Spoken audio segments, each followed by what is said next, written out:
ताजा कढीपत्ता वापरू शकतात किंवा कढीपत्ताची पावडर देखील वापरू शकतात। तर कढीपत्ता भाजून झाल्यानंतर याच कढईमध्ये मी मिरच्या भाजून घेत आहे। मिरच्या अगदी मिनिटभरच भाजून घ्यायच्या आहेत, अगदी जास्त करपवायच्या नाहीत।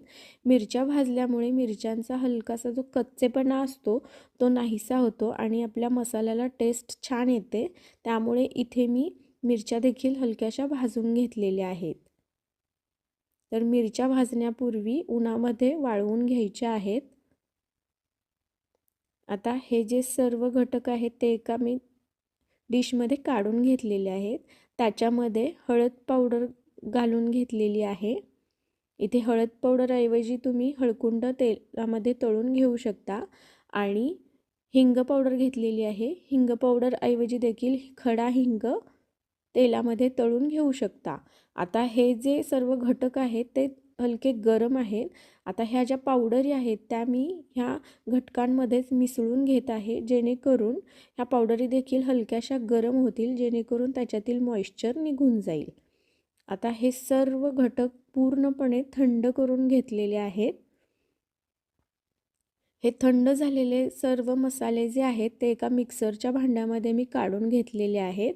जर तुमची क्वांटिटी जास्त असेल तर तुम्ही कांडप मशीनमधून मसाला दळून आणू शकता किंवा ज्या मसाला काढण्याच्या ज्या मशिनरी आहेत त्याच्यामध्ये देखील तुम्ही दळून आणू शकता।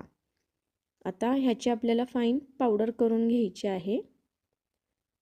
तर इथे तुम्ही बघू शकताय मस्त असा आपला हा मसाला तयार झालेला आहे। आता हा हलकासा मिक्सरमध्ये दळल्यामुळे हलकासा गरम आहे, तो पूर्णपणे आपल्याला थंड करून घ्यायचा आहे। तर ह्याचा कलर इथे तुम्ही बघू शकताय, अगदी मस्त असा कलर आलेला आहे। तर इथे एका बाउलमध्ये मी हा मसाला सर्व करते।